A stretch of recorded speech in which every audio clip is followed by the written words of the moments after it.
विधान पूज रही है। शिव पूजन का विधान क्या है? पुलस्त बाबा ने कहा, जिस दिन मन में श्रद्धा और विश्वास दोनों प्रबल हो जाए, शंकर भगवान की जैसी मर्जी पड़े वैसी पूजन कर देना। स्त्री के लिए, नारी के लिए।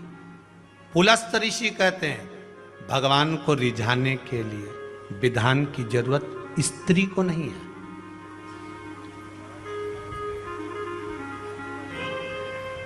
नारी को विधान नहीं।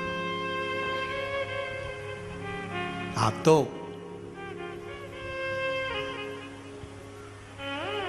अच्छा एक बात बताना, बहुत सुंदर बात है, थोड़ा विचार कर कर बताना। आपकी गोद में छोटा सा बच्चा है, उसने गंदगी कर दी। आप मंदिर में हैं, महाकाल दर्शन करने गए, छोटे से बच्चे ने छीछी कर दी, गंदगी कर दी, जो भी करना था उसने कर दिया। आपने उसके कपड़ा चेंज कर दिया। वापिस जाओगी, नहाओगी, उसके बाद दर्शन करोगी, उसके बाद जल चढ़ाओगी क्या? जाकर नहाकर जल चढ़ाओगी क्या? नहीं।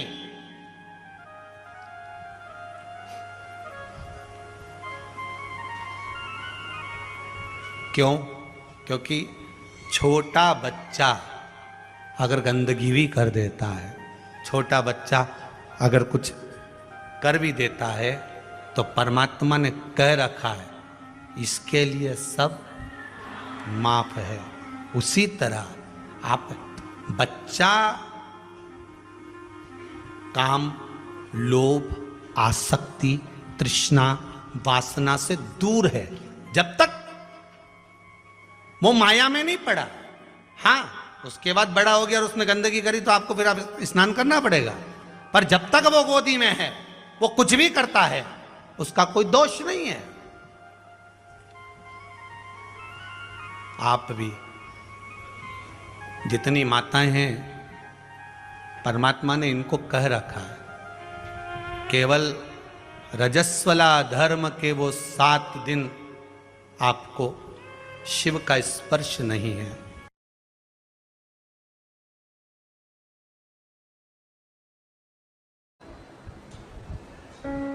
जो अधोगति में चले जाते हैं, अचानक जिनके प्राण छूट जाते हैं, उनके लिए ये कथा कर रही है। पितरों की 3 बेटियां, तीनों से गलती हो गई। आप शिव मंदिर में जाएं, कोई गलती ना हो, जल चढ़ाएं, मना नहीं, छींटा ना लगे, धीरे धीरे चढ़ाइए। और एक बात अच्छे से ध्यान में रखिएगा, शिव मंदिर से जब भी वापिस आए, जल चढ़ाकर अपना फर्ज पूरा अदा कर कर। फर्ज से मतलब जब शिव मंदिर से वापिस आए, जो पत्ती, बेलपत्री, फूल शिव जी पे चढ़े थे, वो नीचे शिवलिंग पे से नीचे गिर गए हों। एक शिवलिंग रखा है, लाना मिट्टी वाला, लाइए जरा उठा के। अब छत्तीसगढ़ में कथा चल रही, थोड़ा ध्यान से सुन लोगे एकांतेश्वर शिवलिंग का पूरा वृत्तांत। तो आप लोग जो पशुपति व्रत कर रहे हो या कोई भी उपास करते हो, कई लोग कहते हैं हमने करा नहीं हुआ। क्यों नहीं हुआ? उसमें हमारी गलतियों को हमें छांटना। ये देखिए,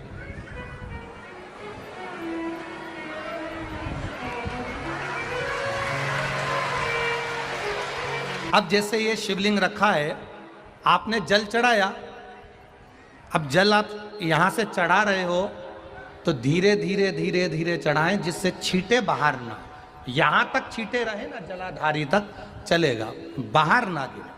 और एक बात का स्मरण रहे, यदि बेलपत्री, फूल, पत्ती जल चढ़ाने के बाद ये सब अगर नीचे गिर जाए, जलाधारी पर गिर गया या नीचे उतर गया, तुम्हारा पूरा जल चढ़ जाए, तुम्हारे पास में चंदन नहीं है, अबीर नहीं है, गुलाल नहीं है, कुछ भी नहीं हो, तो भी अपने हाथ की 3 उंगलियों से रेखा 3 खींचकर और फिर जो माला आदिकादिक भगवान की रखी थी उसी से भगवान का वापिस पूरा श्रृंगार कर कर फिर वापिस आई है। भगवान को पूर्ण श्रृंगार,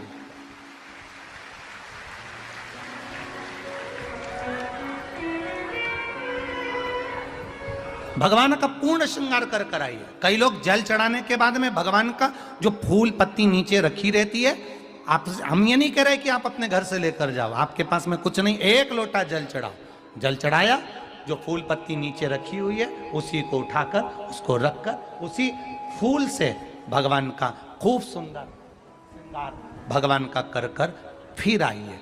क्यों?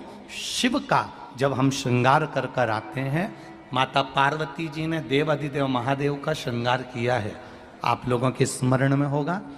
राम जी ने माता जानकी का श्रृंगार किया है। रामचरित सुनिए कथा, रामायण सुनिए, आप लोगों ने रामायण सुनी होगी, तो उसमें माता बैठी हैं शिला के ऊपर और भगवान राम उनका श्रृंगार कर रहे हैं। एक कौवा आता है, वो चोंच मार कर जाता है, ये सारा वृत्तांत आप लोगों ने श्रवण किया है। तो राम जी माता सीता का श्रृंगार करते हैं, भगवान कृष्ण राधा जी का श्रृंगार करते हैं।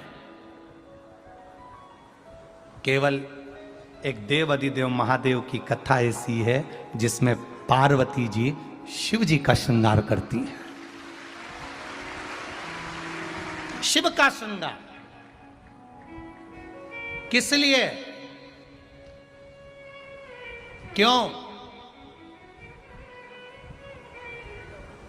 कहा जल चढ़ाने के बाद वहीं पर पड़ी हुई पत्ती से, फूल से, जो चढ़े हुए फूल हैं, चढ़ी हुई पत्ती है, चढ़ा हुआ निर्माल्य है, जो भी शिव जी का है, उसी को धोकर वापिस भगवान का श्रृंगार कर कर आना चाहिए।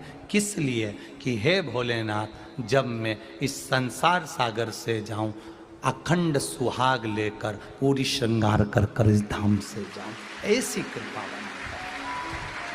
जो पढ़ाओ, जो पढ़ाओ, चंदन नहीं है, हाथ से चंदन का स्मरण होना चाहिए। नहीं है हमारे पास लगाने को रोली, मोली, चंदन, जो भी आपके पास में, अबीर, गुलाल नहीं, अपने मन का गुलाल लगाइए, अपने मन का हृदय से दिल से रिझाने का प्रयास। ले जा बाबू, ले जा, दिल से चढ़ाइए।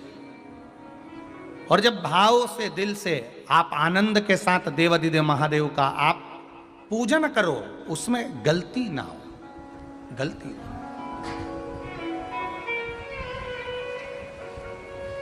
देखिए, पितरों की 3 बेटियों को श्राप लग गया।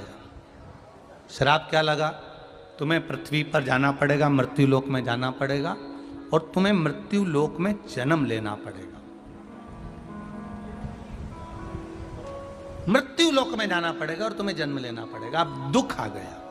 पितरों की बेटियां, इन्होंने पूछा हमारा भी कल्याण हो और पितृलोक में जितने पितर आए उनका भी कल्याण हो।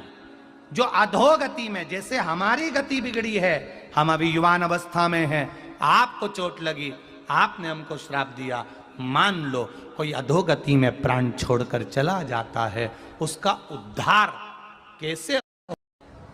श्राप क्या लगा? तुम्हें पृथ्वी पर जाना पड़ेगा, मृत्यु लोक में जाना पड़ेगा, और तुम्हें मृत्यु लोक में जन्म लेना पड़ेगा। मृत्यु लोक में जाना पड़ेगा और तुम्हें जन्म लेना पड़ेगा।